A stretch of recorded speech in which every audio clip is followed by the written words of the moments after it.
Hello and welcome to the Gooner Talk, back again with you guys for another episode of the Raw Reaction series after Arsenal have beaten Fulham 2-1 at home in what was a very competitive and tricky game for Arsenal. I'm not in the usual surroundings and I'm not doing this live, so I can only apologise for that, but you will have to forgive me. As you know, I did get married yesterday, hence why this is on my finger, and I'm currently away on my mini moon, if you like. We're going away properly in September, but we've got a couple of nights away, but I did manage to catch the game and I've come down to the car outside our bed and breakfast to have a quick chat, which is a lovely background. You can see the wheelie bin just to my right.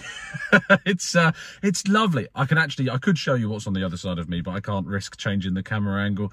But I can tell you I'm enjoying myself. We are both enjoying ourselves down here on the south coast for a couple of nights.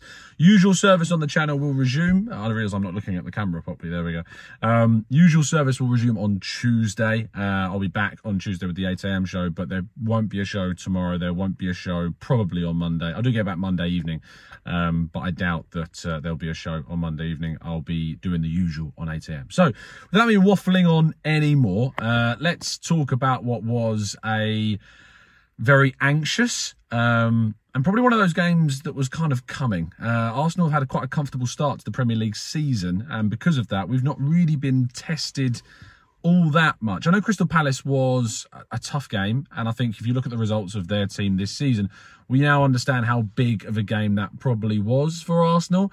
I don't take it for granted, that's sure, because of course taking points off Liverpool, they were very unfortunate not to get points off of Man City if it wasn't for a Haaland masterclass.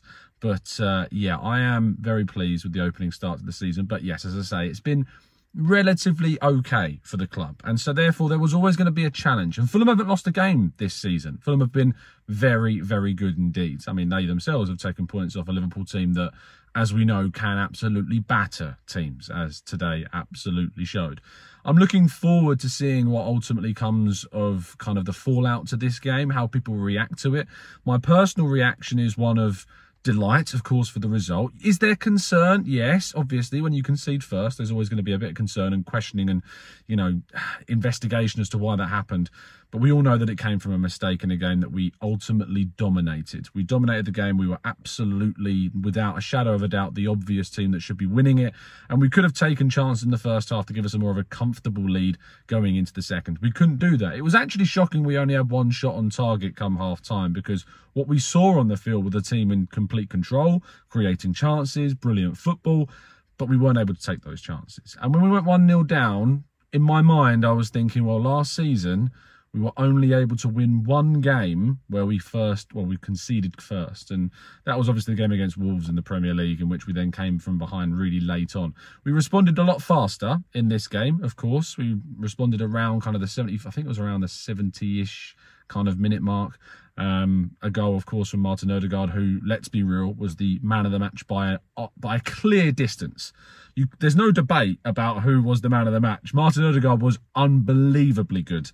The passes, the vision, what he brings to the team, the leadership. You know, I think that was a real captain's performance. People talk about him being too silent, too quiet. He was geeing up the players. He got behind Gabriel when he conceded that mistake. He really got up to him and in his face about it and said, look, just focus your mind, get on with it, move forwards. When Gabriel Jesus was getting into a little bit of a scrap, he grabbed him, he pulled him away. He led the team with his off the ball stuff in terms of what he did from a social aspect.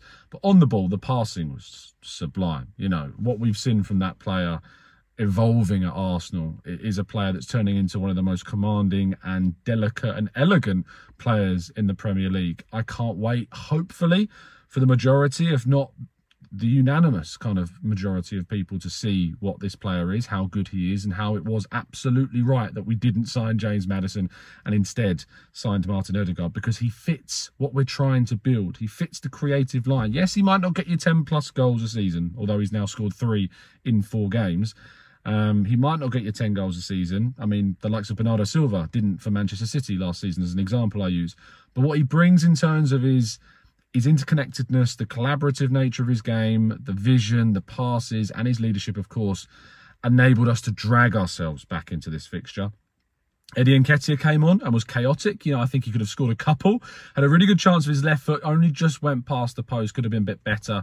But I will let him off considering we did win the game. And then there was that chance that was created on the left-hand side where he absolutely could have put it either side of Leno and he would have scored. But couldn't quite take that chance. Gabriel, though, vindicating himself. And thank goodness that he did. And how long did VAR try its hardest? Its absolute hardest to try and rule that goal out. What is it about Arsenal? They're desperate to find some way of ruling us out, of ruling out a goal that was legitimate. Nothing wrong with it. And yet they waited and they looked and they searched and they hired Sherlock Holmes. But even he could not find a reason, unfortunately for them, to rule out the goal. And very thankfully indeed, we managed to take away the victory in the end after a few nervy moments. We've got an interesting few days now. We play Aston Villa at home on Wednesday, and then we go to Old Trafford to play Manchester United. The momentum is going to be massive. The way in which we won this game, I feel, could even push us on more. If we'd have won this game quite like the Bournemouth game, who knows? Like, sure, the momentum would have still been there, but the energy from coming from, you know, behind and then getting a goal late on to win, seeing Zinchenko celebrating. I think what was clear is, and I don't know this for fact, so only take this as pure theory right now, but for me, I do feel as though the injuries to Partey and Zinchenko are minor, and I feel as though the precautions that have been taken to leave them out of this game in particular were done because they know they've got the depth now. They know Tierney can come in, they know El Neni can come in. I know El Neni wasn't amazing. He wasn't bad by any stretch of the imagination. You know, he was progressive. He kept the ball moving. He did everything he needed to do, really. He was never caught out at any point. I didn't feel like we... I don't want to say I didn't feel like we missed Partey because obviously his quality, I think, was missed. But I don't feel like his absence was felt, if you know what I mean. And that's not to undermine what Partey brings. I just think El Neni was decent, as he always, pretty much always is. But obviously how that then affects their availability for Wednesday is going to be intriguing. If they are backing in the squad, it is a bit of a, I think it's a bit of a clue that this club aren't willing to take risks anymore in terms of player injuries. They're not willing to allow players to play if they're not 100%. They're not going to risk players because they know they've got players that can come in and cover them. And that's great. Mikel Arteta's substitutions were spot on during the game. I think that's a big part of his management that's been criticised in the past. His in-game management, his decision-making with subs, bringing on Nketiah when he did was key, choosing the right players to take off. You know, even I raised a bit of an eyebrow when he brought Tierney off for Eddie. I was like, is that going to destabilise us? Is Martinelli going to cost us? And there was actually a moment, almost immediately, when Martinelli went to left wing-back, that he kind of pushed up too far, like he was still playing left-back and not left wing-back. And had, I think it may have been Granit Xhaka not come in with a challenge, we would have been completely exposed on our left-hand side.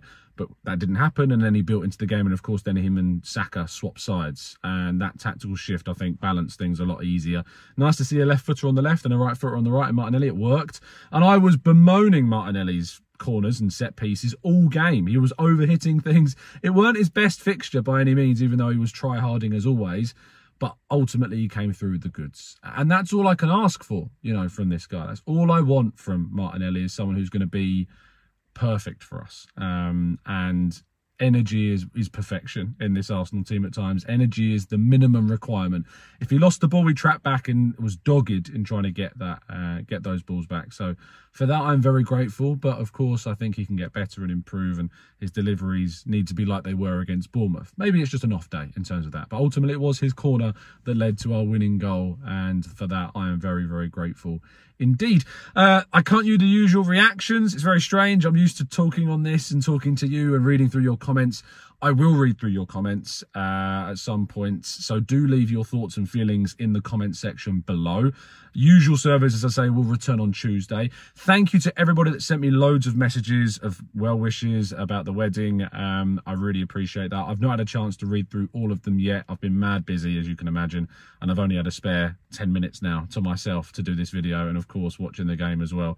But thank you so much for all of that. I will try and get back to all of you as I can. Yes, I will post some photos when I get some really, really good ones, which should be coming over the weekend at some point.